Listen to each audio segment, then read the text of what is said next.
तेज रफ्तार न्यूज और मैं हूं आपके साथ शहरी। जनपद बरेली से बड़ी खबर। कांग्रेस पार्टी के कवाब और नेता चलाने वाले पूर्व सांसद प्रवीण सिंह ऐरन और पूर्व महापौर सुप्रिया ऐरन अपने समर्थकों के साथ समाजवादी पार्टी का थामा दामन और 125 कैंट विधानसभा समाजवादी पार्टी से प्रत्याशी के रूप में चुनाव मैदान में उतरी सुप्रिया ऐरन। आपको बता दें, प्रवीण सिंह ऐरन बरेली जनपद के सांसद रह चुके हैं और सुप्रिया ऐरन बरेली की मेयर रह चुकी हैं और अब 2022 विधानसभा चुनाव की तैयारी समाजवादी पार्टी से प्रत्याशी के रूप में क्षेत्र में जन जन तक जाकर पूरी मेहनत और लगने के साथ कर रही हैं। बरेली से संवाददाता सैफ सैफी की रिपोर्ट। सर, आपने जो कांग्रेस का साथ छोड़ के और समाजवादी पार्टी का दामन थामा है, इसके बारे में क्या कहना चाहेंगे? इसके बारे में यही कहना चाहते हैं कि एक स्थायी सरकार और स्थिर सरकार अखिलेश यादव जी के नेतृत्व में बने, ये उत्तर प्रदेश की आवश्यकता है और पूरे देश से, भारत राष्ट्र से लोकतंत्र को बचाने के लिए,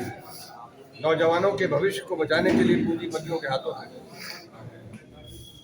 जो हिंदू मुसलमान के मुद्दा बढ़ाते बढ़ाते पूंजीपतियों की पूंजी बढ़ा रहे हैं, रोज वाहियात मैसेज संदेश सोशल मीडिया पे भेज रहे हैं और जब जब ये एक अभियान चलाते हैं हिंदू मुस्लिम का, हिंदुओं को बरगलाने का, तब तक हिंदुओं की जेब काट लेते हैं, तब तक कोई बड़ी कंपनी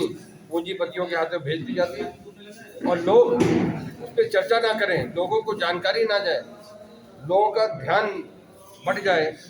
और उस तरफ ना जाए, इसलिए फौरन उसी दिन कोई घटना हो जाएगी, उसी दिन 3-4 दिन टीवी डिबेट एक सिरे से,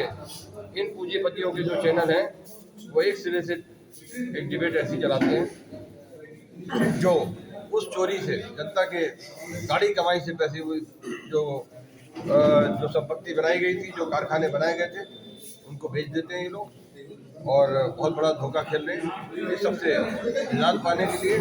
और ऐसी ताकतों को करारा जवाब देने के लिए हमने समाजवादी पार्टी ज्वाइन किया। सर, आप बहुत लंबे समय से एक कांग्रेस के बहुत बड़े नेता कहलाते हैं। बरेली नहीं, उत्तर प्रदेश में आप बहुत लोकप्रिय हैं और बहुत बड़े नेता के रूप में आप कांग्रेस के नाम से जाने जाते हैं। धन्यवाद। ऐसी क्या मजबूरी रही जो इतना लंबा सफर आपने कांग्रेस में तय किया और अब समाजवादी में जाना पड़ा?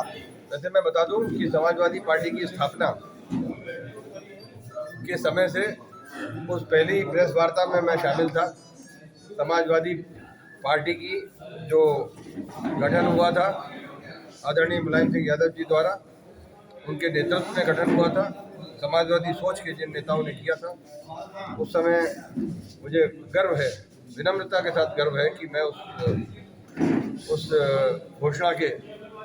और उस गठन के समय से मैं कांग्रेस पार्टी में, समाजवादी पार्टी में था और कांग्रेस पार्टी हमने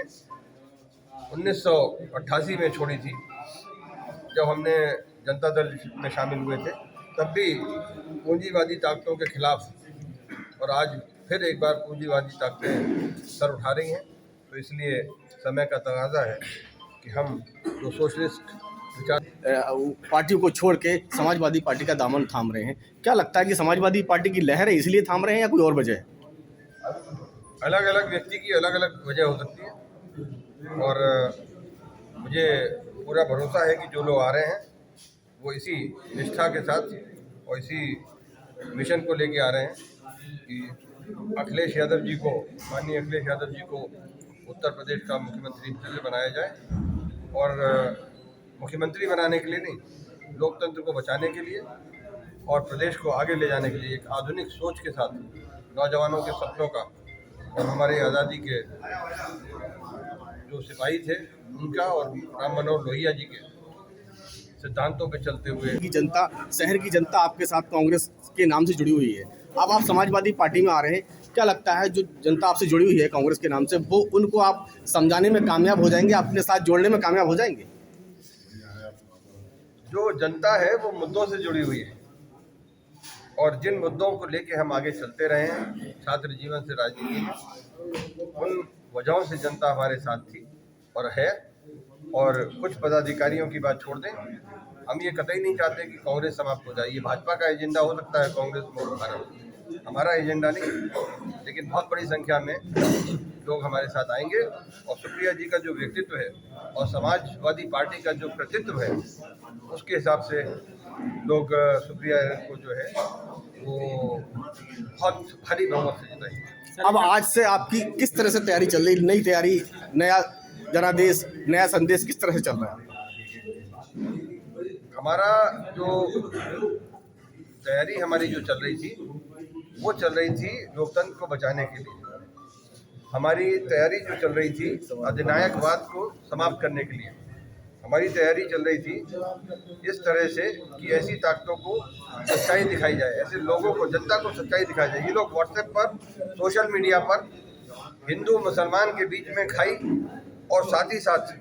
पूंजीपतियों की जेब भारी करने के लिए लगे हुए थे। ध्यान बटाने के लिए सोशल मीडिया पे, व्हाट्सएप पर, फेसबुक पर, ट्विटर पर और जो दूसरे प्लेटफॉर्म हैं उन पर एक अभियान चलाया जा रहा है और ये एक बहुत बड़ी साजिश है। साजिश को एक्सपोज करने के माध्यम से हमारा चुनाव तब भी चल रहा था और वो आज भी चलेगा और समाजवादी सोच हमारा पहले से है। उसी के साथ सर, आप अपने क्षेत्र जो 125 कैंट विधानसभा की जनता है और शहर की जनता जो आपसे बहुत मोहब्बत रखती है, उनको कोई संदेश देना चाहते हैं अपनी तरफ से? मैं यही संदेश देना चाहता हूँ अपने साथियों को और जनता को, जिसका एक बहुत बड़ा आशीर्वाद हमारे साथ बचपन से रहा है, छात्र जीवन से रहा है और अभी भी है। उन सबको मैं यही संदेश देना चाहता हूँ कि हमारी लड़ाई और हमारे ऊपर आपका विश्वास मुझे मालूम है बना हुआ है। आप जानते हैं कि हम किसी सत्ता की वजह से और किसी कुर्सी की वजह से ना तो समाजवादी पार्टी में आए और ना ही यहाँ से गए। सर, एक आखिरी सवाल यह है कि मानिए इसलिए मेरा ये अनुरोध है कि आप लोग सिद्धांतों को देखते हुए, नीतियों को देखते हुए हमारी और सुप्रिया जी की और समाजवादी पार्टी के जो विचारधारा है उसको देखते हुए आप लोगों का साथ दें और उत्तर प्रदेश में इस भाजपा